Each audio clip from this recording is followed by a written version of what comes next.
Hi, I'm David Gregg, and you're watching a recording of the March meeting of the Rhode Island Woodland Partnership. This month's meeting features a presentation by Groundwork Rhode Island. Groundwork Rhode Island is just wrapping up a project called Tree Planting for Climate Resilience and Human Health. In this project, they were able to place 140 trees in private sites in Pawtucket and Central Falls. These sites were selected in part using Groundwork's connections within the community, but also using a tool called the Tree Equity Score Analyzer, or TESA. TESA uses census data on economics and cultural and ethnic background, as well as GIS information on existing tree cover. The leaders of this project are the presenters today. They include Leandro, Kufa, Castro, and Jacqueline Hall. The Rhode Island Natural History Survey presents videos to showcase the animals, plants, geology, and natural systems that surround us, and the people and organizations working to understand and conserve them. Welcome everyone to the March Rhode Island Woodland Partnership meeting. We're looking forward to hearing from Jacqueline Hall and Kufa Castro of Groundwork Rhode Island today about the Trees for Us project, the tree planting health and equity initiative in Pawtucket and Central Falls. And typically at the beginning of our meetings, we go around with a round of introductions. So I will I'll start off, and we can just each sort of pass the on to the next person until we've gone around in the group, especially to give our presenters a sense of who we all are and who we work for. My name is Christopher Riley. I'm the co-coordinator of the Woodland Partnership, and I divide my time between an extension-like position with the University of Rhode Island and my practice, Sweet Birch Consulting. And I'll pass it over to Kate. Hi, Kate Sales, the other co-coordinator of the Woodland Partnership and the director of the Rhode Island Land Trust Council. I'm going to pass it to Kufa. Hi everyone, my name is Leandro Kufa Castro, former community organizer for Groundwork Rhode Island, now a community organizer here at Building Futures, and one of the steering committee community members for the PVD tree plan. I'm happy to be here. I'll pass it over to Priscilla. Hi, Kufa. So great to see you and congratulations. That's really exciting. And nice to meet you, Jacqueline. Looking forward to your presentations. Priscilla De La Cruz, I go by she, her, hers, and I am the Senior Director of Government Affairs at Audubon Society of Rhode Island and also the President of the Environment Council of Rhode Island. And I will go ahead and pass it over to Amanda. Hi, Amanda Freitas. I'm the state's Wildlife Action Plan Community Liaison. That's a joint project between the Rhode Island Natural History Survey and DEM's Division of Fish and Wildlife.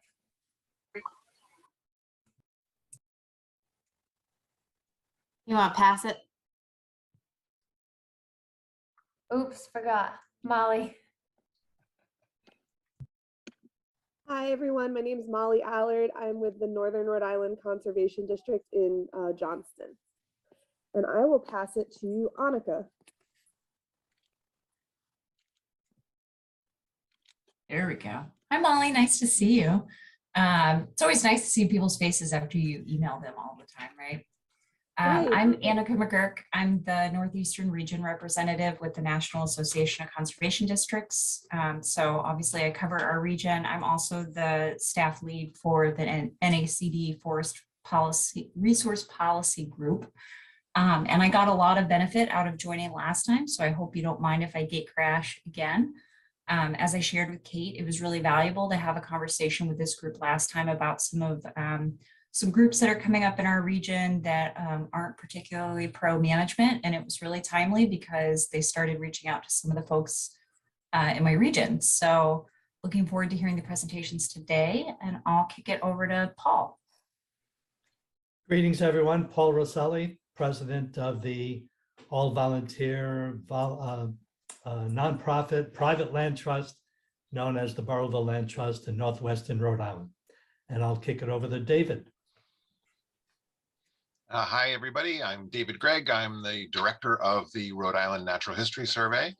And I'll just say quickly that if you don't know, the recordings of these meetings are posted on the Natural History Survey's YouTube channel, which is youtube.com/user/RI Natural History, all one word. And hopefully they can be a resource for people who want to look at this discussion as it's unfolded over a period of months. And I also wanted to just, speaking of YouTube channels, take a moment to congratulate Kufa and Groundwork Rhode Island for winning second place in the People's Choice Awards at our recent Nature Video Festival that we co-hosted with Environment Council of Rhode Island. So congratulations, great job. Looking forward to whatever it is you do next. I'll toss it to Larry. Hi there, I'm Larry Taft. I'm the Executive Director of the Audubon Society of Rhode Island. And thank you for letting me crash this meeting. I think I've been to 1 or 2 Woodland Partnership meetings many years ago, but someone from Audubon has always been attending along, so good to see you guys. Oh, I gotta pass it along to Chris Modisette. Good afternoon. My name is Chris Modisette. I'm with USDA NRCS in Warwick, Rhode Island. Nice to see you all again. And who am I passing it to here? How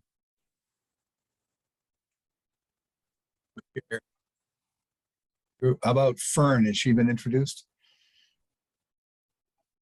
Thanks, Chris. Hi, I'm Fern Graves. I am the program coordinator for Rhode Island's Forest Stewardship Program. With DEM, I work with private landowners, is basically what that means. I'll pass it to Will Walker. Hi, everyone. Will Walker. I'm the State Lands Forester for RIDEM, Division of Forestry.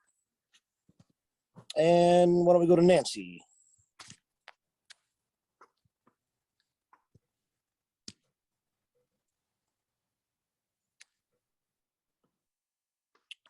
Nancy Stairs.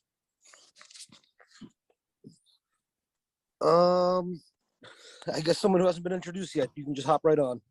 Let's go with Jacqueline. Jacqueline. Hi, I'm Jacqueline. Most people call me Jack. I think my title is, maybe Amelia can remind me, Special Projects Coordinator at Groundwork Rhode Island. I also work for a small architecture firm here in Providence, and I'm a sculptor in New York. And yeah, I've been working on the Trees for Us program with Kufa. Nancy, you can go now.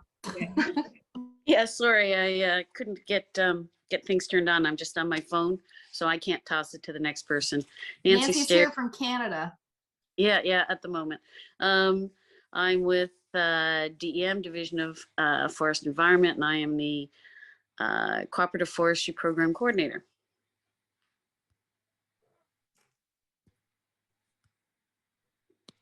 Brendan.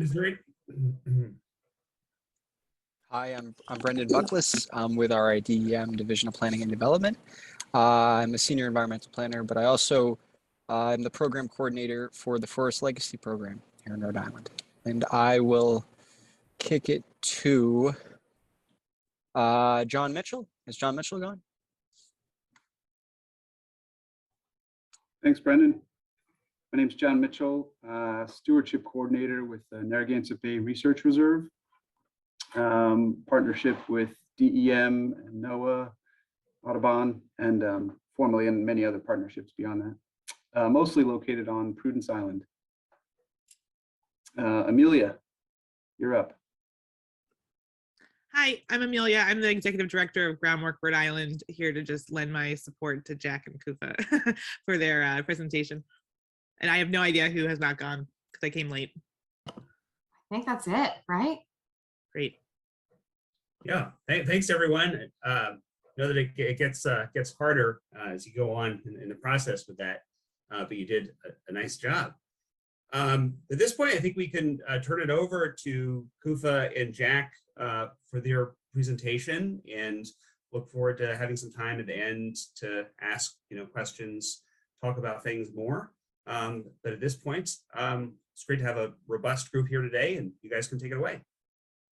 I think you both have the ability to share screen if you have a PowerPoint. Aha!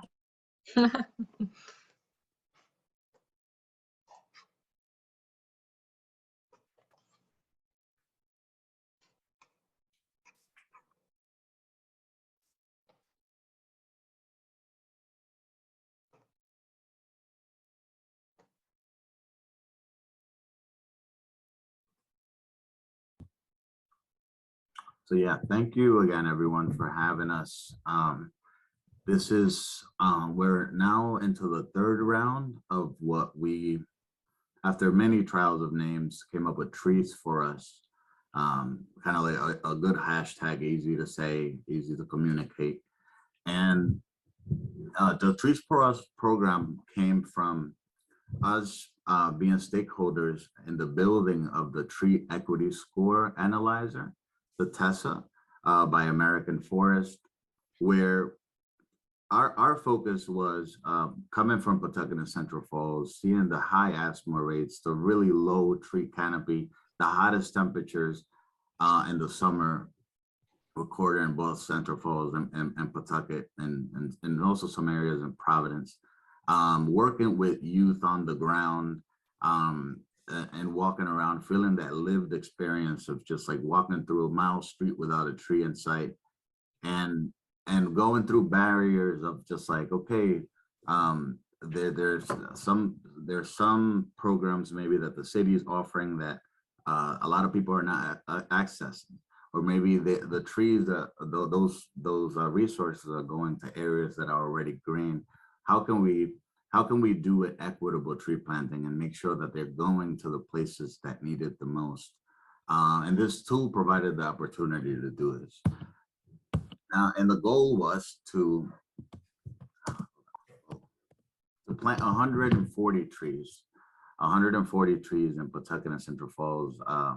To some of you that may have had big tree planting campaigns, may seem medium-sized, but for us, at least for me, it was a really big number. It got us a little nervous at first, really, how are we gonna get so many people interested in this? And just to give a little background about our organization, Groundwork Rhode Island we're a chapter of a national organization. Oh, and Paul will get to the tree assessment tool in more detail. But we are a small organization with a lot of different programs that we're running. One of them is Groundwork, which we work with. It's basically a landscape contractor that we provide low cost landscaping for different projects around the city, like installing bioswales, planting trees for this program, and other landscape design projects. We have Harvest Cycle, which is our municipal composting program that has a huge scope all around Providence and Pawtucket. And we have a composting pickup and processing.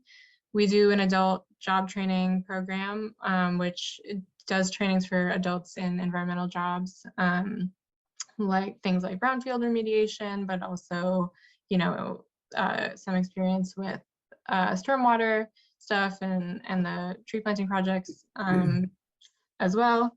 And then we also have a summer program for high school students, which is a paid internship basically for teens to do like environmental education and outreach and community service projects.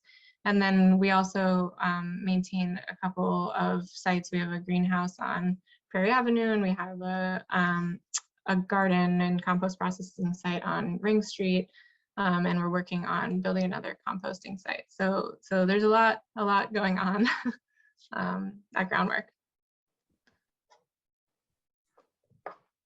So this program and this focus on tree planting for us started with the Climate Safe Neighborhoods Project, which was basically a project where we wanted to ask the community like knock on their door and see how are these effects of climate change affecting you directly? Like, is it affecting your pockets? Is it affecting your kids' health? And what do you want to see change? And some of the main concerns that we saw was access to healthy foods. They wanted to see more trees, and even flooding in some areas in Pawtucket and Central Falls. And also just from the lived experience of our youth, our lived experience in the city, we wanted to focus mainly on trees, just from seeing from the schools themselves to our travel ways where we walk, that we definitely needed. So we focused on that. And the disparity, the socioeconomic disparities are very stark and different. Here you see all around the US, where you see cities which are whiter with higher incomes, with a lot more tree canopy compared to where people of color, low income communities are living. And what are the effects of this? Like, how do you see it in your daily lives? And I remember walking with our green team in the summertime, and for them, it was some of their first time having a recreational walk. And that disconnect to the outdoors, that disconnect to the environment around them. And I feel like this is a direct impact of that. Not having access to the rivers or even knowing where some of these places are. And I'm a big believer of having people walk through the spaces to believe and to understand how these impacts are affecting us.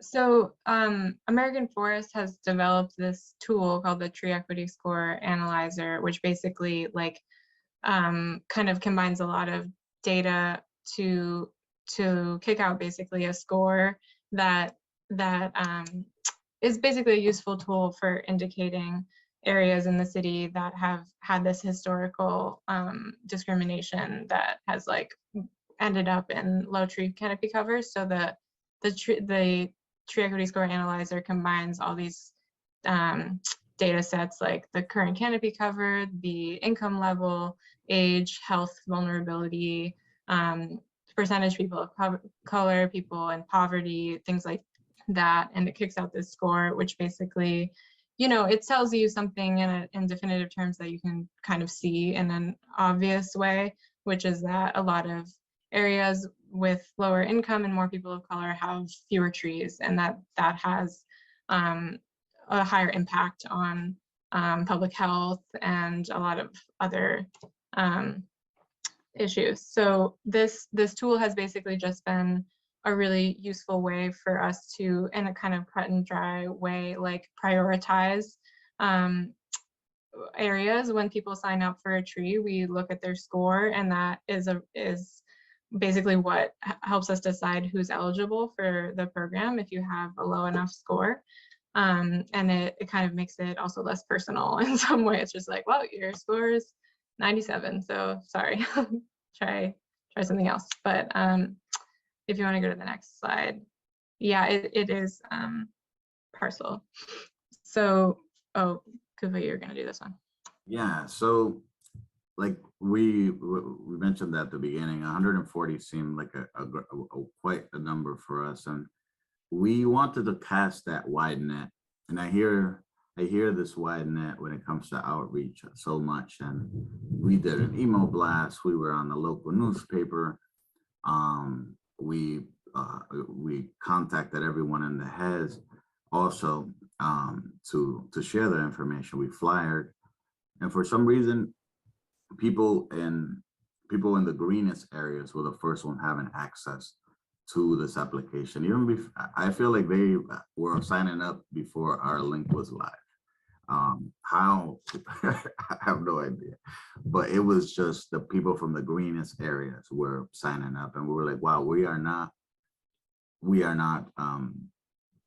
in our target audience. And easily it could have been the fact that we could have planted in those 95 and above tree equity score areas, just because of timelines and grant timelines, but we were like, okay, no, we have to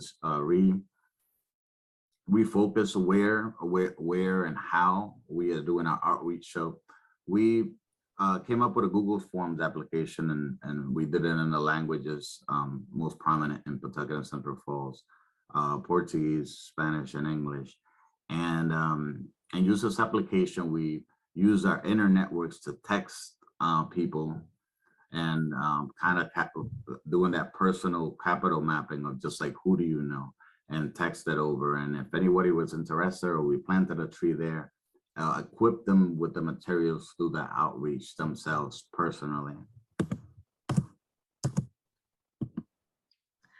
Yeah, so then, because we're only doing just private property plantings for this project, we have to basically do kind of tree by tree as people sign up. We look up their address, we figure out their tree equity score, and then as the applications come in, we only call people basically who have the lowest scores, and so we start with the lowest scores as they come in, and we wouldn't call anybody with a score above 85 was kind of a number that we decided based on just like how many we were getting and what seemed possible, basically, how many applications. And then if you want to go to the next slide, we sort of plug them all into the spreadsheet, and then we call people and we do site visits where we talk to people about what kind of tree they want and where they want to put it, which is always really interesting conversation because people have pretty wildly different feelings about what trees are and what they're for.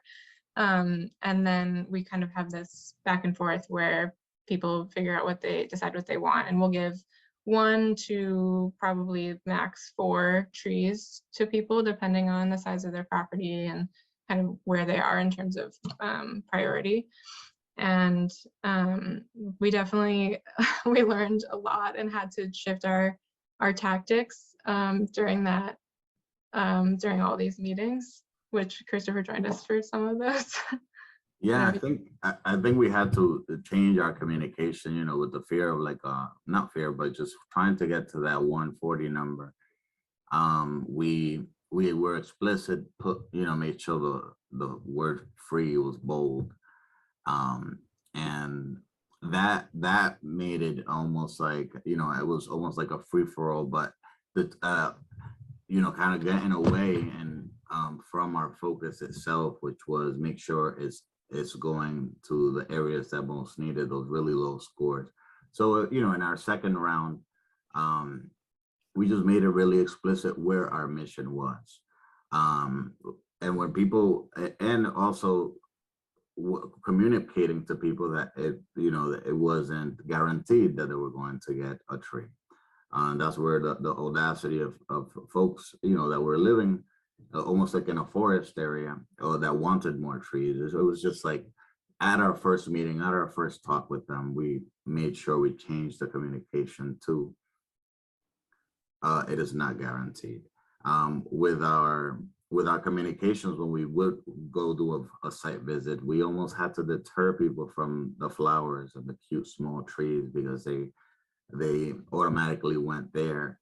And I think a big selling point for people to get medium to large trees was the emphasis on that we're doing this for public health, for the community of you, of your family, of your neighbors, of the city itself, and this neighborhood needs it most. And that really, I feel, people felt a sense of responsibility for themselves and their neighbor when we added that into the conversation.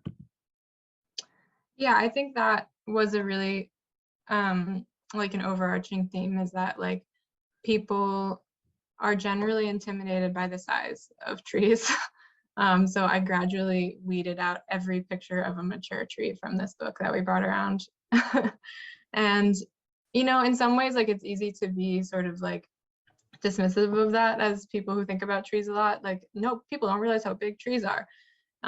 But it's also like people are planting these in really tight urban places where that it is like next to their house and their car, and there are accidents that happen with trees, and there isn't, support. It's really expensive to take care of large trees. So I think it was good to like develop some empathy for that. And also just that, when people are choosing trees for their property, everybody sees a picture of a Kwanzaa cherry and like, obviously that's what you want, So you have to kind of become like a salesperson for a tree as a commodity, a personal aesthetic commodity in a way. And so we developed ways to like talk up other types of trees to try to be getting more diversity in the trees that people are choosing.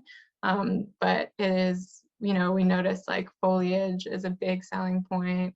Flowers are a big selling point. It's really hard to get people to choose a tree that doesn't have like a obvious special feature just because like it's native, and it would be good to have more diversity in the canopy overall.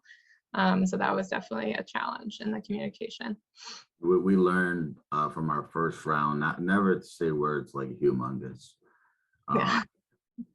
That was a really big tree. Yeah. What was that? Yeah, trees. I'm 6'1", so like being next to somebody who's maybe shorter than me, I'm like, well, doing this kind of motion was a no.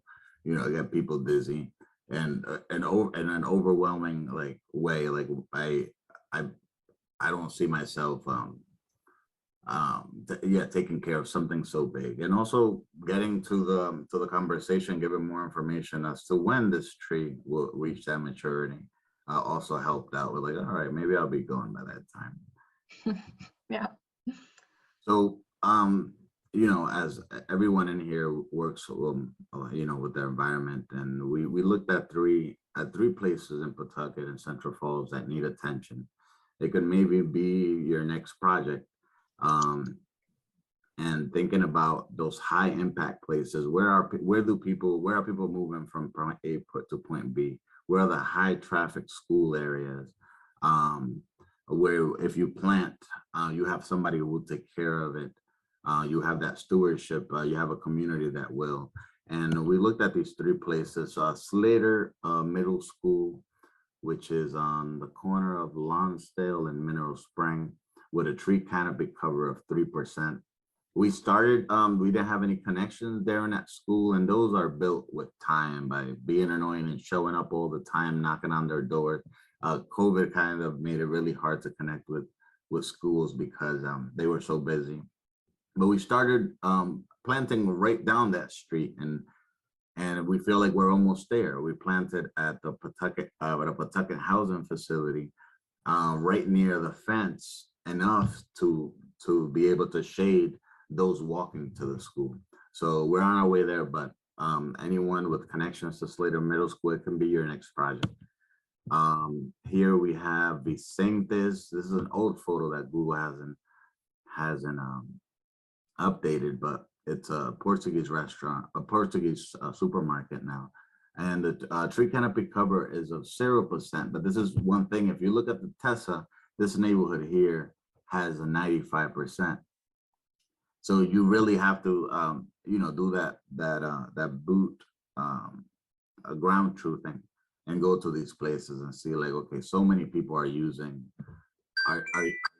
are going to that breakfast spot, are going to that taco truck there, are coming in and out of that supermarket, and it's a hub. It's definitely a hub where all that community is going to. So that's a place definitely to keep in mind. An underused green island near Baldwin Elementary School. A green space again that community there could use, but right now there's no benches. There's no other ways to interact or sit down and interact with that green space, and it's a great place, and it has great potential for something to be built there. I think it's owned by the city. One example of a project that we had our eye on and kind of never gave up on the school was Ella Risk Elementary, with a 0% tree cover, not one tree in sight, a population of 117.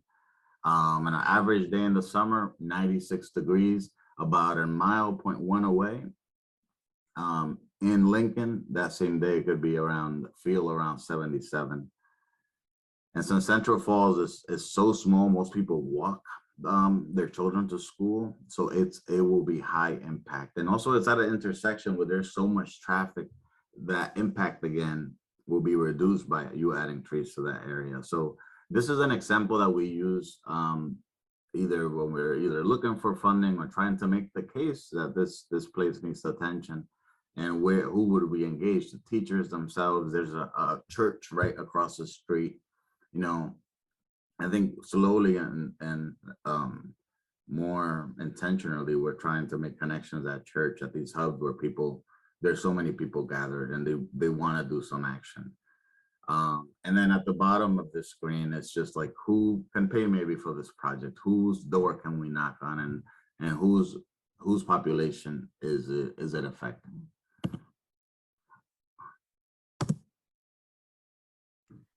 And then just to quickly go over another tree planting project we're doing in South Providence. Actually, this is not a grant. It's basically like a payout from an air pollution penalty of a scrap metal company in the Port of Providence. And part of that, the money is going towards planting trees to, improve air quality around the port.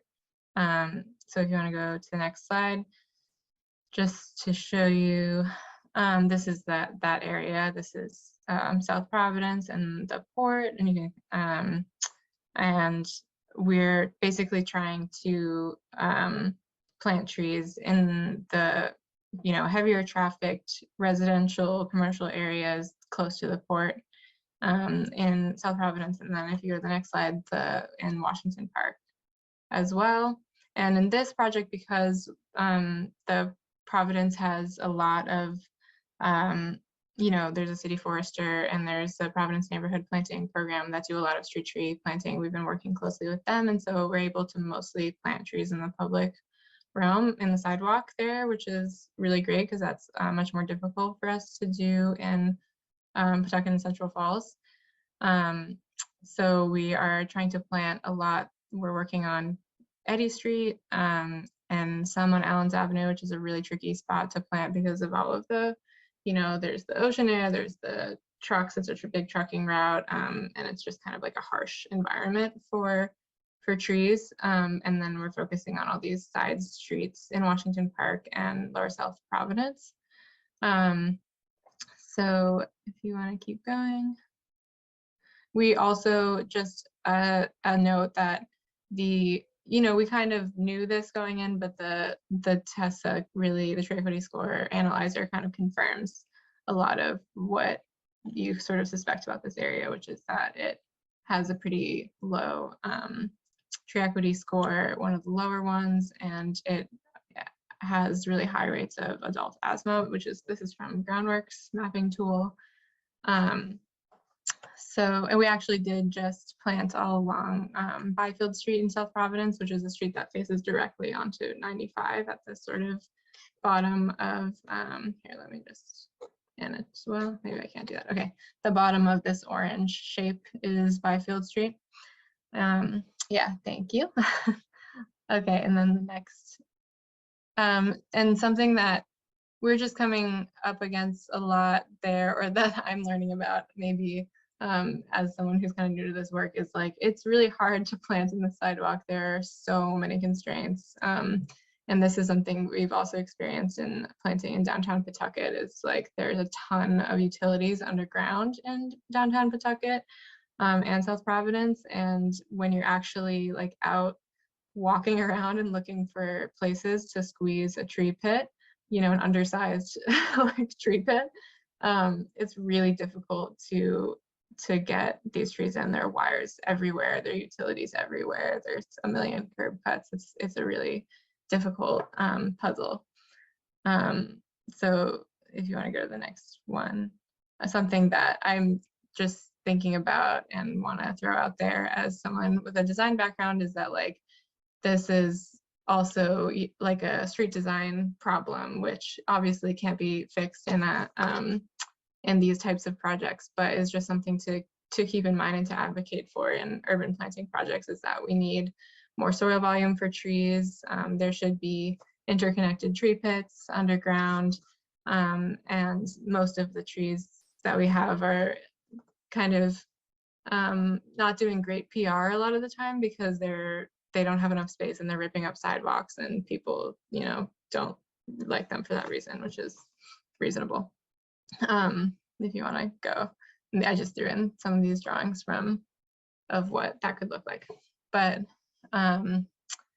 if you want to go to the next one, and I think something that has also helped us in tree communication a little bit is thinking about design and talking to people about, like, oh, like maybe you don't want to look at your neighbor's garage all the time. You might consider a couple evergreens in this area, or maybe where you like to sit outside in this spot, where do you want a tree to cast shade? Or maybe you want to look out the window in the fall and see some kind of, you know, fall foliage or whatever. So, and some people are kind of sold on the idea of providing habitat and inviting birds to their yard as well. So I think these types of the design considerations can help people really engage with trees who might otherwise kind of see all trees as like a uniform, you know, thing that isn't that interesting. So you can sort of, if you go to the next slide.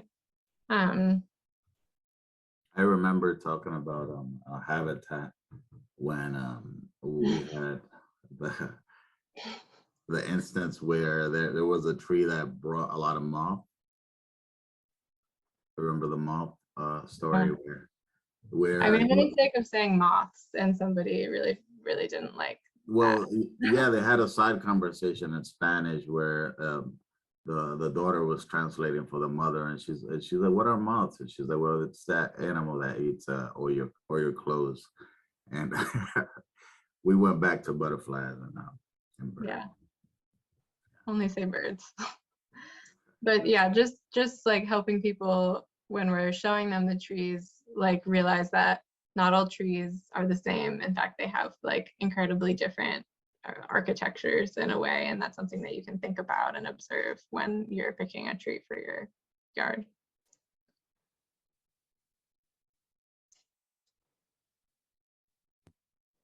Things to think about and really maybe take from our values that we did in this work is how does your city equitably distribute the resources of trees or green resources, or how does your organization, how does your group of volunteers choose where they work? And to ask yourself, how did you choose your last planting site? Did you choose the places, you know, the hottest places, the low-income communities, historically redlined community, and what led you to that decision of where you planted? And going back to the fact that we weren't reaching our target audience at first, and there was a photo of a woman there that is a community organizer, knew everybody in Central Falls, Sonia Delgado, and she was really key in us really getting that personal connection with folks in Central Falls. Like everyone knew her, everybody in the city. She was connected to so many programs. She got a shirt. She had a Groundwork hat, and really just hit the streets that way. Called vecinos. Didn't even use the door knock, and she just yelled "vecino," and people would come out, look out the window, and she was really key in for us connecting to folks. And yeah, we're looking forward to working with her again. Again, we paid her for her time. We also partner with local organizations who really had their roots in the community and really had that personal connection with sustainability, beauty, and home store, the Heal Room in Pawtucket, who, you know, shared it on their social media. to their networks and personally contacted folks.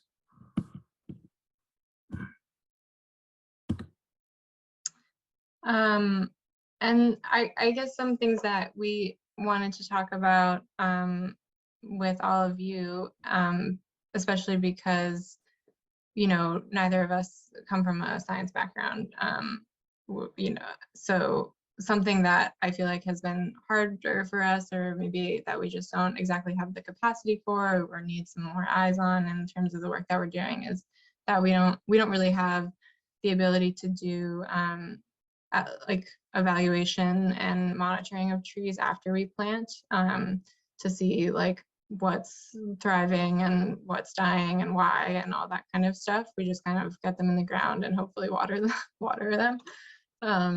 And it's also difficult for us in like a more strategic and comprehensive way to be thinking about the sort of like overall health of the urban canopy and how like our plantings are contributing to that in terms of diversity and thinking about like species selection for climate change. And these are things that like we've read about and are thinking about kind of, but we it would take more kind of resources to like really address that in a more strategic way. And with that, because we're doing all of these private property plantings and people are choosing their trees, it would be great to find more opportunities in the public realm to plant more native species and to just increase the diversity overall. But those are also kind of difficult for us, and in part because the communication with city officials in general is often difficult, and working with the DPW, for instance, in Pawtucket is kind of just a non-starter, basically. So that, you know, spending time working on those relationships and figuring out like where the overlap of interests are is something that it would be great if we like had more thinking about and strategy around. So that's it. Yeah, thank you for the space and time. Thank you. Thanks for the great presentation, Kufa and Jacqueline. Really interesting project, and you know, good to have the opportunity to hear in some depth about it. And sounds like so much that you've learned along the way. So we have some opportunity here just to take some time for Q&A and discussion, and we'll open it up if we'd like to ask a question. But I see Kate's hand got a hand up. We just can't hear you though, Kate. Sorry. What have you found to be the limitation with DPW and city officials? Is it DPW seeing it as more on their plate for management, or what's your take on that? It's hard to know exactly because it's mostly just like a stonewalling, we can't get in touch with them kind of situation. But yeah, that's a suspicion that it's like seen as a maintenance issue, which is true, I guess. And also, you know, just like trees are basically a nuisance and get in the way of utilities and other things. But yeah, we just haven't. We've been able to plant in downtown Pawtucket because we have a partner there who is able to get the DPW to show up, but we haven't been able to plant anywhere else. Yeah, I think it's a matter of like having a designated person to pick up those phone calls, pick up those emails from folks who want a street tree planted, and having just a dedicated staff and make sure that there is somebody there. Because what we did for people who didn't have space on their private property and wanted a street tree, we send them over there, but it was just almost they didn't get much response. It feels bad to forward the fruit tree application because, you know, it's a dead end basically. Thanks.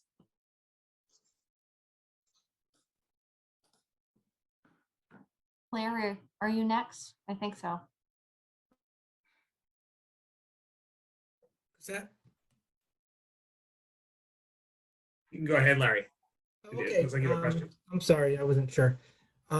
Jacqueline and Kufa, what struck me and where maybe Audubon could be a good partner in this is that we are very involved with the school systems in Pawtucket and Central Falls, Woonsocket, Providence, and do a program with many of them with schoolyard habitat, getting the kids outside in the schoolyards and trying to do things, some things as simple as a little bird feeding station to doing some plantings and that kind of thing. And, you know, we've been doing a lot of these programs and visits, you know, for quite a while.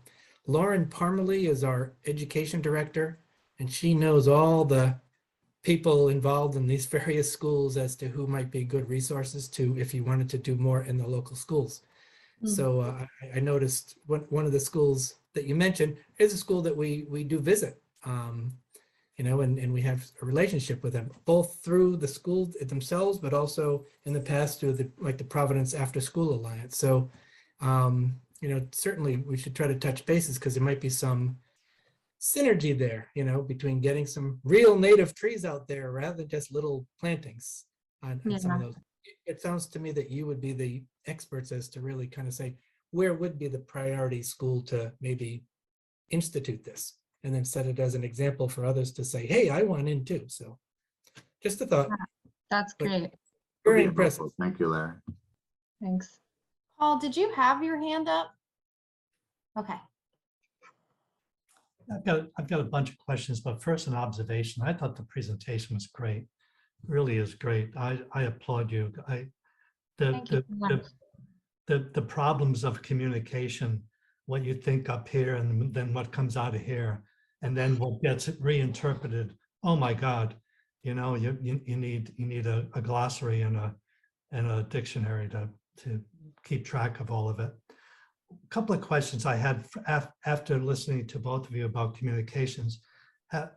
Did you ever think that perhaps there's another way to do this instead of planting trees on individual property or sidewalks, to take like an abandoned building or an abandoned parking lot or an abandoned area and just carpet bag it with trees? Just, you know, some other alternative than what you're doing, especially on sidewalks. Do you ever think maybe there's another way to do it? Yeah, I mean, it would just we'd have to find a strategic partner who has that lot and wants to plant a lot of trees on it, which would be hard. I just think private property is like this huge potential for trees, but it's true that it doesn't, you know, because people are choosing them in this sort of more commodity way, that it has limitations in some ways. But I think it's one of those things where we have to be thinking about all those kinds of strategies. And I would love to, like, you know, brainstorm places like that where we could just have a big sink of trees that nobody is scared is going to fall on their car, and we can plant exactly what we want and is like in a really key area. That would be a dream. And we actually, right before starting this project, we connected with a tree planter in Lawrence, Massachusetts, who told us, just like, make your dream wish of all these vacant lots, all these green islands in the city, and you never know, whenever you do get funding, you know you already have the places in place, or at least focus on. And there are a lot of them are on our list, but we just started directly with the residents just to get that communication going, that education going, and that stewardship, that personal stewardship. I forgot to mention, we had a great partnership with Pawtucket Pawtucket Housing Authority. And so we planted 5 trees on one of their properties, and then 22 on just this last fall on another one of their properties. So that's been good. And some of those places have much more space basically for trees. John? Thank you. Thank you. That's great. It sounds like there's a lot of obviously communication and meeting and kind of a site visit. And maybe I missed it, but I hope, or I hope not. I wondered how often you ran into a place where you're like, I'm sorry, a tree it wouldn't be a good idea to put a tree here. Do you have to give people that unfortunate message sometimes when they're hoping to have one? And then a separate comment, and I'm going to say just enough to make a mistake here, which usually doesn't stop me. But I don't know, I think his name, and I've only met him through this, but Lou Allard is an urban forest person. I don't know if that's somebody this is related to this, or if that's somebody you've worked with. No, but I would be interested to meet him. This is Amelia. We do work with Lou and the TJ, who's the state forester. We've collaborated on some other grants together. Molly's here. She can pass along the word too. Yeah, Lou's actually really sorry he couldn't be at this meeting today. He had I know he's going to be watching the recording, but I'm sure he'd love to chat more and to hear the report. And Nancy's here too. Yeah, because I think certainly with the tree equity score and urban forestry's involvement with that development and the grant award that went out from that. And also there are other partners, there's the Tree Council who does the setback tree planting program. So they would probably have connections, and it's not necessarily all of the public works people are stonewalling as much as they are as swamped as every other staff person and trying to fit in that extra time. But the Tree Council with their setback tree planting program, they would have a lot of connections with that and be able to identify where there might be communities or departments that would be interested in other kinds of efforts as well to get trees in the ground. So there's a number of things, and certainly with talking about the technical aspects of tree planting and tree selection and educating, the urban forestry program has pretty much all that you might actually need or be able to point you in the right direction. Thank you.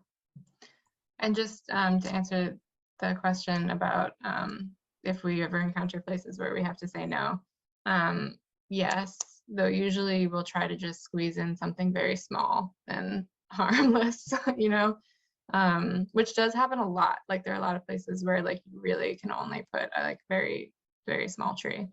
And we have had places where people would like to plant, but it would require ripping up the pavement, and we have limited capacity to do that. So. Thanks. David. So I was thinking about the sources of the trees, and Kufa, maybe or Amelia, do I remember correctly that Groundwork about 10 years ago had a tree nursery that they had set up, and an urban tree source? And one of the reasons that I'm interested in this is because the Natural History Survey had our Rhode native program, and we did both herbaceous native plants and woody native plants. And the problem we had, and just to sort of as a pilot, in producing woody plants that would be kind of big enough to plant out like you're doing, is enough space to leave trees sit for a long time. So I'm curious about how you're sourcing trees. Is Groundwork still producing trees? And I'm interested in the question of native trees and getting over some of the hurdles for sourcing trees, but I don't have any answers. Just I'm interested in the question. This is Amelia. I can answer some of that. The source that we've used primarily for the Trees for Us program and for the Sims plantings has been Central Nurseries. which has a farm out in Chepachet, and we've had good success getting a variety of trees and native trees and different things from them, and that we have a lot of money right now to give them, and so they're like, our landscaping director Steve has them on speed dial. Basically, they're texting each other all the time, and so it's we have a good personal relationship with Central Nurseries. The tree nursery that we had, we closed it a few years ago. It was on a remediated brownfield in the West End in Providence, and the landowner, which is West Elmwood Housing, wanted to expand a community garden that they had built next to some affordable housing units that they had built called the Sankofa project. And so we determined it also was a money suck for us. It was very difficult to find funding to do anything other than like educational programs with the tree nursery. And what you said is exactly right. Having, we weren't, in terms of the size of the trees, we were growing trees that were never going to get to the size that Doug Still, the city forester in Providence, would allow us to plant them as street trees. So there was no ready market for the trees. So it just sort of like didn't quite work. We would need to have had a full-time staff person, basically, being like Central Nurseries and having someone who was a salesperson, shilling trees to homeowners across Rhode Island in order to really make that work as a business, in order to self-fund. So anyways, that's the reason we closed that. And then one thing I did want to mention that Jack created this really great booklet of all these trees that we could share around to this email list that I don't know if you want to talk about that, Jack, and like the how the booklet helped in terms of communication around natives. Yeah, I would definitely like to share it and also get some maybe feedback about it, because I put it together very quickly. And it's just a way to kind of like get people excited about trees, which is why I had to switch out photos like 4 or 5 times to try to find the most charming, unthreatening photo of every species, which is surprisingly difficult. But it's a really, it was a nice tool just to get people sort of hyped up about all the possibilities and to start noticing things about, that trees are different from each other. So I'm happy to send that around. And if people have feedback about mistakes that I have made in it, or better language around cool tree attributes, I would welcome that. Brendan. Okay, I will. This is amazing work. Great job. I had a question. Is the obstacle, or I shouldn't say call it an obstacle, is it harder to supply trees or find locations for new trees to be planted? And then to dovetail on that, do you have a running list of all the locations where you've planted these trees? Wait, so the first part of the question was, is it harder to supply that, to like get the trees or to find the location? Do you have a need for more trees? Or do you have a need for more locations for trees? We are able to get the trees mostly. There are occasionally species that we can't get that I wish we could get. But it's really finding locations that is like the huge legwork, I would say, of it. It's like tons of outreach that Kufa has mostly done. And it's a big, like the process, it's like one of those things where it's like, it's not complex, but it's complicated. It's like just tons of emails back and forth with people. Some people don't have email, so we're texting some people, and then we have to keep everything in the spreadsheet and go to their house and send them a PDF. There's just a lot of like little things. So that's the big project of it. And it was the really fun part too of the project, just meeting so many community folks and hearing about how they heard about the project and hearing their stories, personal stories with trees, and That was a lot. We had a lot of fun getting to know folks in the community. We wanted to be everybody's neighbor. Yeah, that's the good part of the work. I agree. Yeah. Do you are the trees donated, or does Groundwork purchase them, or is it split? Is there I'm just we purchased them. You Yeah. purchased them. Okay. Yeah. So I worked with a residential solar company at one point, who, as a kind of PR campaign for the private company, they purchased 100 trees for a local community to plant. And I guess in seeing the presentation, I thought, is there an opportunity for a private partner to donate either funding for the trees or purchase the trees and supply them to you? Yes. Yes. Okay. Yeah. Absolutely. Yeah. The Yeah. company, it was a Fall River company, Isaacson Solar, and the guy there his name is Ryan Rigo, and I encourage you to reach out to him because I think he would love what you're doing. And Great. I can email that. Yeah, Ryan Rigo. I can email it to you too. Yeah, or put us in just- touch. There's yeah. also we have a sister affiliate called Groundwork South Coast that works in Fall River and New Bedford, who also might be a good connection for that. Yes. But we're thank also you. happy to take their money too. Yeah, exactly. That's what I was thinking. Yeah.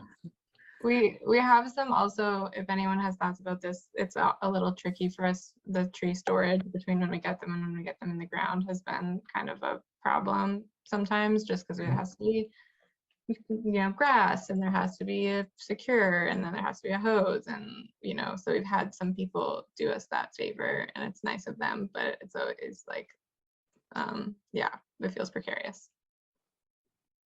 Yeah, good point for reminding us about that. It's been hard. We've only had two businesses who have donated space, but they're precarious. One of them is, we think we can keep in Central Falls, but in South Providence, we don't have, it's not going to be a long-term thing. Christopher. So many different moving, parts of this project. It's complexities, and interesting, to hear about how you've adapted along the way. Just thinking ahead to future tree plantings that Groundwork or its partners may be involved with. And I'm just wondering about what are there significant changes or things that you might approach, differently as a result of this project in future endeavors, recognizing that each, grant-funded project is different? I've been thinking about that recently, actually, because I just wrote, I'm just writing a proposal. So the Rhode Island Attorney General's office is providing us with another legal settlement, the supplemental environmental project, the same thing that is funding the Sims settlement is from another company that got fined, and they're going to be providing money to do a tree planting in South Providence and Washington Park. And some of the things that we are thinking about, because it's more money, which means more trees, which is really great, but then that necessitates more maintenance on our part, and we are responsible for the maintenance, and we're committing to it for 3 years to do watering. So we've been thinking about, me and Steve Ritchie, our landscaping director, have been thinking about clustering tree plantings instead of doing, in Pawtucket Central Falls, we were doing a lot of just willy-nilly anywhere around the cities that people responded and fit within the tree equity score, because they're pretty small. It's a small geographic area. It wasn't that bad, but for watering purposes, maintenance purposes, it's much better if we could cluster everything together around potentially a focal point, like a school or a daycare center or a health center or something, and then sort of radiate out from that central point and do street tree plantings or on-property plantings in a more focused area that would just support our landscaping crew to be able to do watering and maintenance in a more efficient way, a financially efficient way, and kind of gas mileage efficient way. so that's one big thing that we've been thinking about in terms of changing. And what was the other thing? Oh, spring. So planting trees in the spring is, again, is the maintenance and watering is so much more of an issue over the summer. And so one decision that we're talking about is only doing on property plantings or plantings where residents will be responsible for watering in the spring. And then in the fall, we can do public property plantings and places where everything can be dormant over the winter. And then we can come back and just do only, 12 watering visits a year instead of 20 watering visits a year. And so just kind of thinking strategically as a small organization, how we are like physically and staff wise going to be able to do all this maintenance. So thinking about those sort of practical aspects of it. Thanks. One way that we want to, like a lesson that we've learned from this about using a tool like this to make sure that we use these resources in the places most needed. Like we set ourselves like nothing under 80, nothing over 80, and we're not going to plant anywhere in a place over 80, and setting a mark for that. And it's something that I'm bringing to the steering PVD tree plant steering committee, where it's like, whatever public funds are there, have to use a tool like this. And hopefully we talk to groups like this. Like if you have anything that you are donating that has to do with green infrastructure with trees, that you use a tool like this to make just like a conscious decision as to where you're spending your funds and where you're planting. And hopefully, everybody who does a tree planting project can use this tool or a similar tool like this. That makes sense. Yeah, there's a great opportunity to inform the Providence Tree Plant Project. John, I see you've got your hand up again. I think I'm just curious if you have like per tree, there's so many layers and this is so much more complicated than what I would have to deal with for getting a tree in the ground. And do you have it costs about this much for a tree as like a ballpark or a number you use? Yes, it depends on whether you're depaving or not. So if you're doing it in a grassy area or a place that doesn't need to be depaved, it's about, oh God, I just forgot it, $420. And then, or 480, I can't remember now, 480. And then if we depave, it's our estimate average one is $705. And that covers everything as far as the visit ahead of time and the follow-up watering and things like that? Not really. So, I mean, to be honest, that's per tree, that's just for the plant, the pit prep and the planting, getting the tree, and it doesn't cover maintenance or outreach. So those are other line items. But if we wanted a number that included those things, I could do a little project someday to figure that out, but I'm not exactly sure what it is. Thanks. Anybody else have any other questions or thoughts they'd like to share? I just want to thank you both so much, or all of you, for taking the time to be here today. And I really appreciate the work that you're doing, and hopefully we can make some fruitful connections through this. Yeah, thank you all. It's really great to meet this whole group of people. And also I'm excited as someone, I've been learning about trees increasingly in the last year, to continue my tree education also through this group. Yeah, it was happy to see the interest and the work, and to find this hub of lore access, and see where you guys meet. And hopefully we can stay in touch with you guys. Indeed. We guys are welcome to stay on, and participate in the rest of the meeting, and also recognize that you guys are very busy too, and may need to go on to other projects, and just wanted to belatedly address for something that was coming up when people are introducing themselves. Is there are no gate crashers at Rhode Island Woodland Partnership meetings. It's not a it's membership by coming to meetings and participating in them. We're open to all. Our meetings are public, and we have certainly some core folks and groups who've participated for a long time, but like to get as much robust participation as we can. With that, I think I'll move on to the next topic. And while we've got most of you here, I didn't want this to just go to the back end of the meeting, but the Rhode Island Woodland Partnership, we've been talking about making a visit to Prudence Island and having a sort of field trip and retreat there. And Kate's going to bring us up to date on that. Yeah, I mean, mark your calendars. We're going to go out to Prudence Island on September 15th or 16th. 16th is the rain day, and we've been working with John Mitchell on figuring out some awesome programming, thinking about using the research station's conference room to maybe update some of our strategic plan and getting really out on the landscape to understand the ins and outs of what's going on Prudence Island. Thanks for all of you who participated in the survey. We want everyone to come. We would like robust attendance. John and I participated in Be Ready for Ticks this weekend and learned that September is the best time to go to Prudence Island because it's the least amount of tick activity for deer ticks statewide. So fun fact there, true story.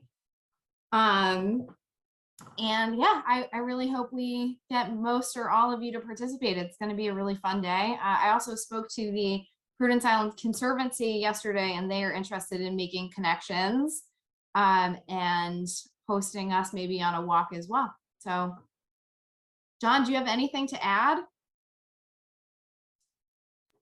Very excited to have folks here, and we can do as much or as little as you want with everything from overnight stays in the van here and a great variety of places to hike and things to do that you might not have to stay with the group if you wanted to go birding with bird expert and all kinds of things. Looking forward to it. Yeah, thank you. And does anyone have a boat? I'm just kidding. We're going to get you the ferry schedule, and we're going to figure out how transportation piece as the September date grows closer. I know that ferry schedule can change, and yeah, we'll work on it.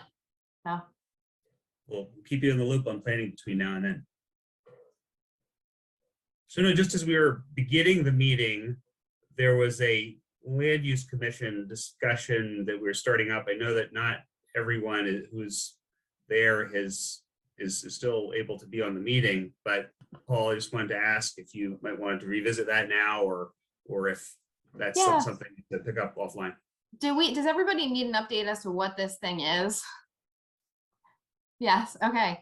So Shakarchi, House Speaker Shakarchi, I can't say his name correctly, I'm sorry, put out an action to form the Land Use Commission, which is to study all land uses, housing, transportation, recreation, open space, all of them. So it is a commission, I think 13 or 14 folks from all over the realm. It includes Maria Mack from South Kingstown, who's a planner. There's some town planners.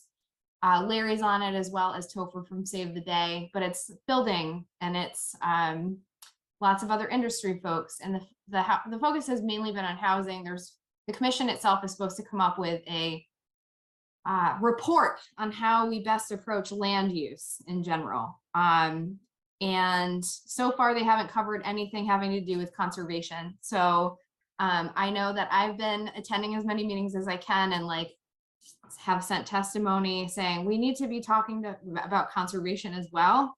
That's a land use. Paul, do you want to hop in? You mentioned something, you had questions about a plan going forward, about all of us speaking. Yeah, I would suggest maybe we take this up when folks like Larry are here and who can hear some of our concerns, and maybe schedule something a little more formally than rather this ad hoc approach that we're doing right now. Yeah. I appreciate the time and everything.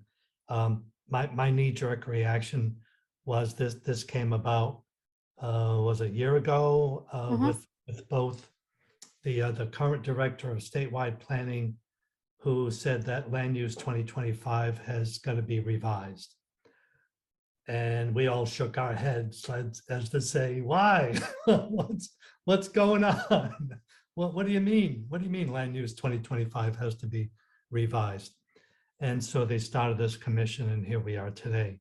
And we all, I don't know about anybody, but I thought the developers are going to get in there as soon as they can and talk about all the restrictions on housing, whether it be inner city, and it's I don't know if I really want to get into it right now, but there's a stark difference between doing land use for Central Falls, Warwick, and when they talk about housing and transportation, they're talking about clusters, they're talking about this way when it comes to housing.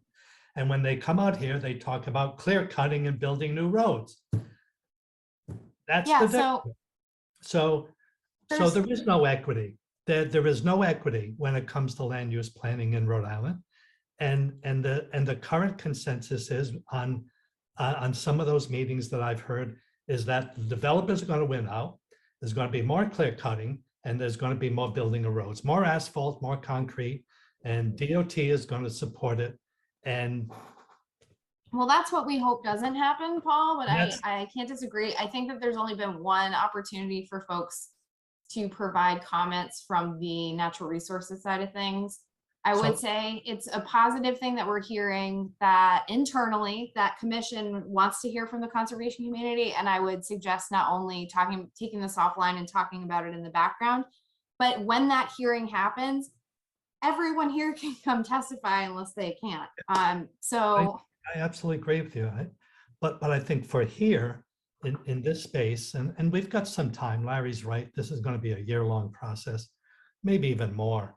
But I think we've got some time to actually formulate at least a philosophy, some talking points. So that when we do go out and we write testimony or we talk to folks, well, here's the common threads, here's the common themes, here's what we're all sort of kind of thinking, whether it be you're in Quidnick Island or up here in the boonies. Yeah. So anyway.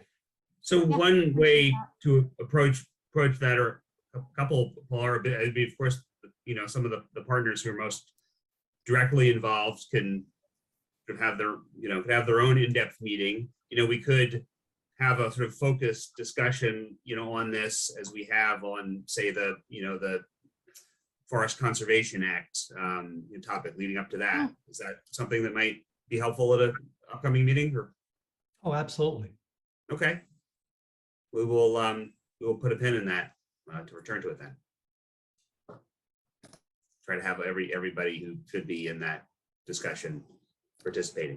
And maybe Kate, I don't know if this is allowed or not, but the fact that Larry here was a really good move on Larry's part. And if there's any way to get some of those other members here to kind of with Zoom, it's easy, right? You can dial in. Do you mean from the land use commission? Yeah. So maybe having Save the Bay too? Yeah. Some of the other maybe folks Maria. here. Okay. Yep. Some of the other folks who are either on the commission or who are advising the commission. Sure. TOFA doesn't work alone. No. Neither do many of the other folks. So let's. And Priscilla's here. Thumbs up.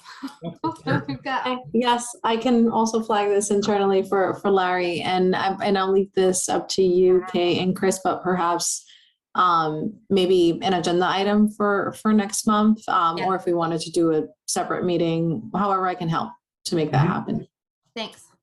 Is this a topic that would benefit from a sort of lead-in presentation from someone? Or yeah, absolutely. Absolutely. And I would actually, whoever does it, to go back to what happened during Land Use 2025, which was a good document. I mean, it was fine. Yeah. Right. Well, Kate and I will confer, and we'll sort of think about who that might be and how to go about it. All right. Any, there's not more on that right now. We will shift into partner updates. And I think we can be pretty informal about updates. If you have one that you'd like to share, you can just respectively jump in or raise your hand or however you'd like to do it.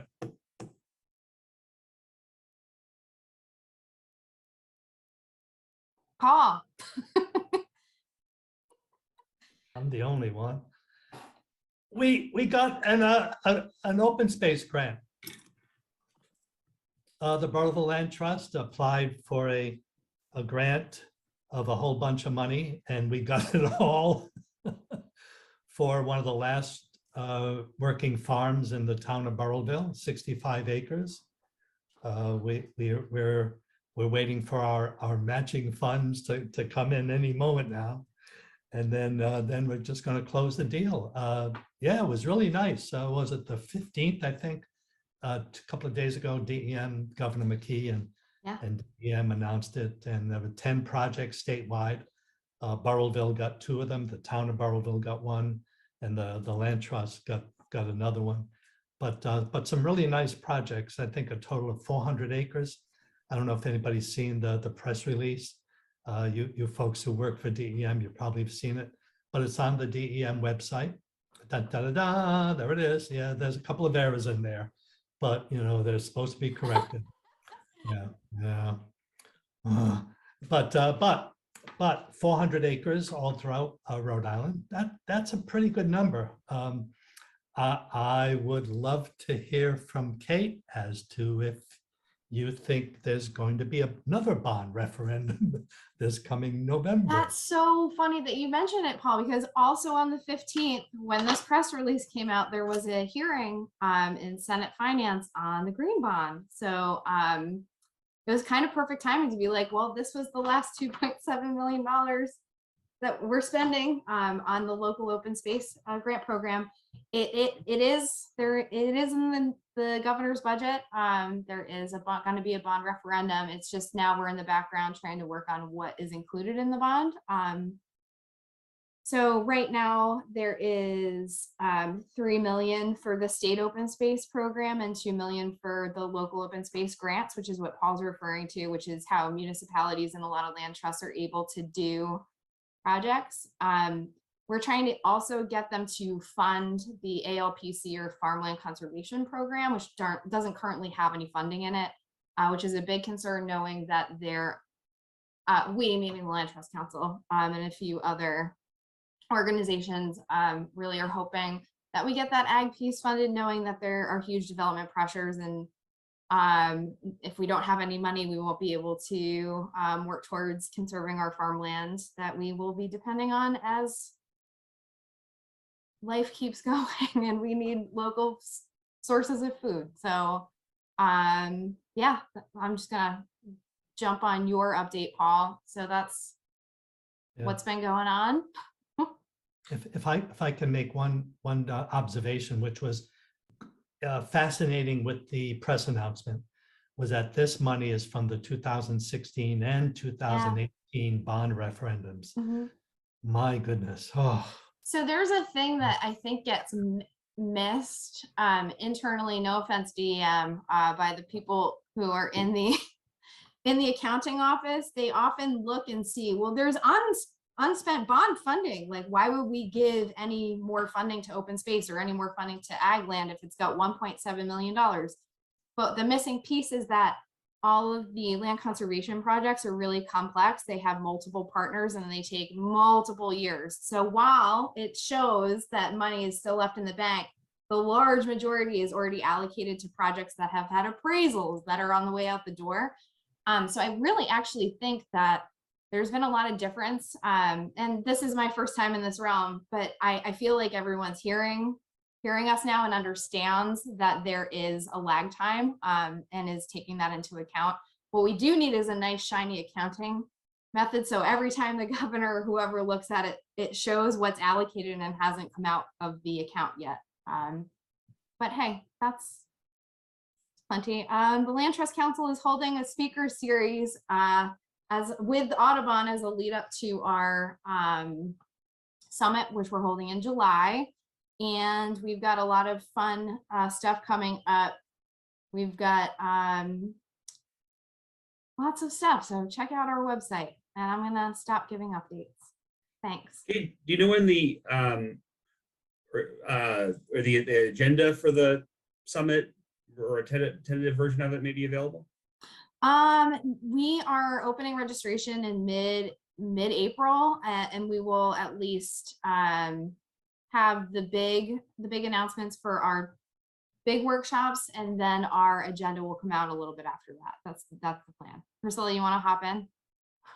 Oh, yeah, I was just going to add before I jump off to wrap up my day and get ready for an afternoon flight to Florida. Before heading off, I just wanted to say, related to the Environment Council of Rhode Island. So every year we put together a legislative coffee hour.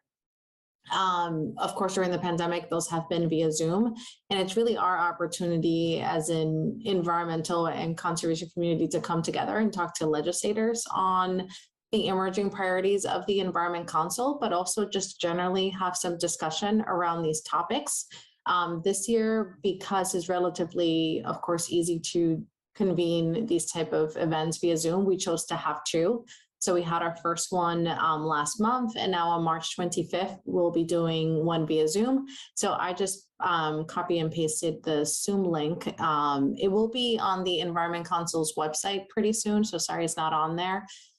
So I just wanted to make sure you all had the date and the time. We will be hearing from both Chairman David Bennett and Chairwoman Dawn Oyer, respectively, in the House and Senate Environment Committees. And then we'll go into breakout discussions to talk about forest conservation, climate change, renewable energy. So encourage you all to attend if you're interested, or to spread the word. And then hopefully in early May, we will do our Earth Day / Lobby Day at the State House. And we're hoping to do that in person, which we haven't done since prior to the pandemic. So that should be exciting and another opportunity to talk to legislators. And then lastly, I will add, one of the things that the Environment Council is doing this year is really elevating the conversation around federal funding for conservation and for environment, and of course, in addressing the climate change crisis.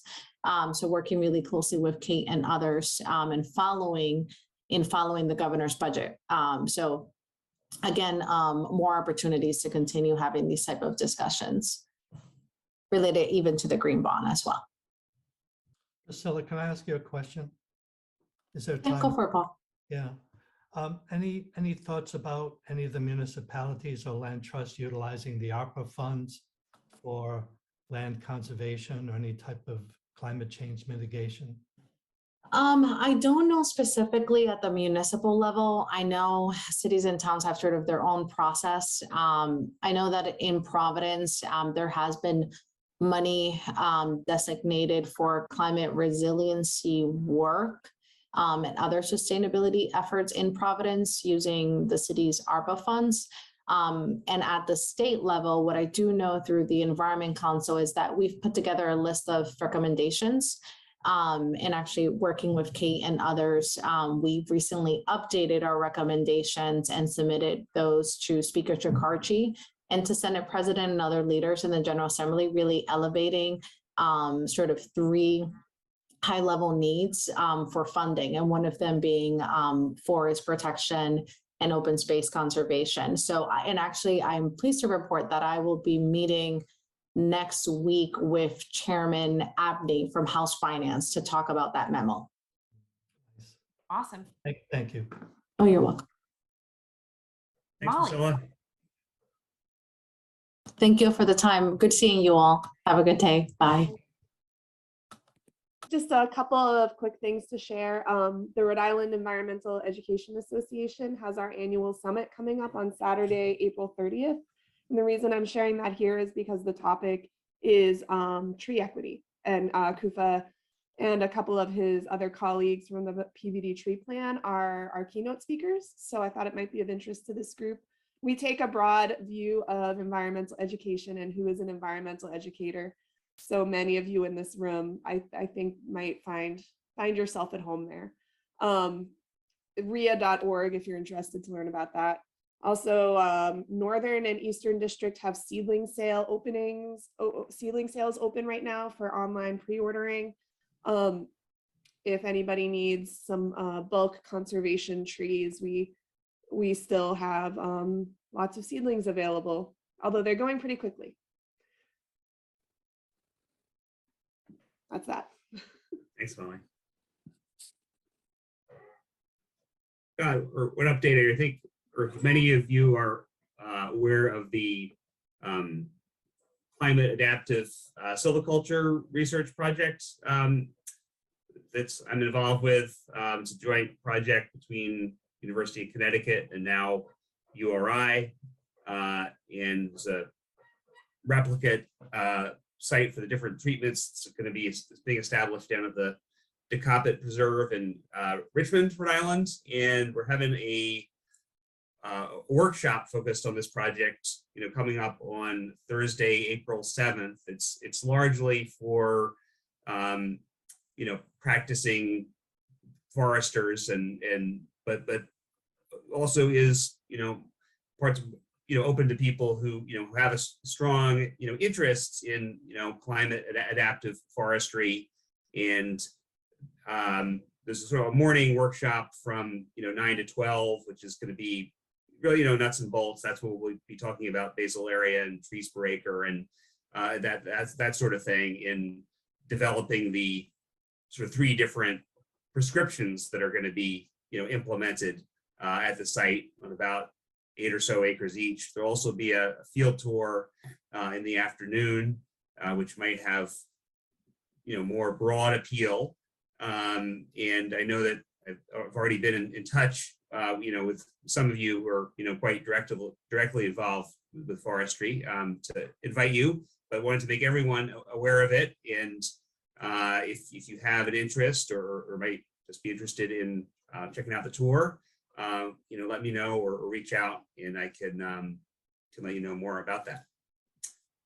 We can also put it in the follow-up email that we generally send a follow-up email a few days after this meeting. So if you have something that you would like Woodland Partners to attend and you have a link, we can just add that. So Christopher, that would be a good use, I think. You want to send it over? Yeah. Well, I'll be curious about just, how to do that. Maybe the tour, because since there's sort of a limited amount of room, but we definitely, would benefit from some of the perspectives here. And if you're interested in the Foresters for the Birds, work natural resources professional training that's coming up on May 24th. It's still a couple months out, but Paul Dolan is accepting registrations for that. But that's a great way to get up to speed on, actually implementing bird-friendly forestry principles, if that's the kind of thing that you do or would like to do on land that you're involved with. That's all from me. Any other updates? Chris, I'd definitely be interested in the program you mentioned on, I think you said April 7th. Great. Let me, I'll follow up with an email to you.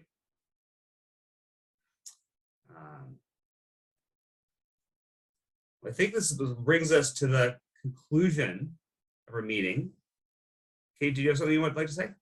No, Brendan, do you have, your camera came back on. Do you have anything about legacy? You still trying to get acquainted? Yeah, I'm sorry about that. I had to take a quick call from an easement landowner I've been trying to get in touch with for Forest Legacy. We should be closing on our very first Forest Legacy project pretty soon here, Bee Farm Tract in Foster. So that should be coming. Yeah. Thanks, Molly. And I just submitted 2 more tracts to Forest Service for permission to appraise this week. I have 3 more to submit to them. And we have received 1 new application. It's a property in Foster. I think it was an excellent candidate, and I look forward to bringing it to the State Forest Stewardship Committee with Fern. and looking for a vote to proceed. That's all I got. Great to see this project really rolling along now. Yes, sir. Well, our next, Woodland Partnership meeting, following with a pattern of the third Thursday of the month, is slated for April 21st. Kate and I are working on what the focal topic will be. But I think, we'll be continuing with the pattern of Zoom meetings, interspersed with some field trips and informal meetings. And if you have something that you would like to share with a group in a presentation, or that would lend itself to a field trip, or you have a good idea, please do share it with us, since we like to have quality content. And I think we do certainly range around with topics that broadly relate to urban and rural forests. But thanks to everyone for participating today, and to those of you who are here for the whole meeting. But great to see you, and look forward to having the chance to see you all in person, I think sooner rather than later at this point. And happy St. Patrick's Day, and hope you enjoy the rest of your afternoon. Thanks, everyone. Happy St. Patrick's Day. See ya. Providence College won.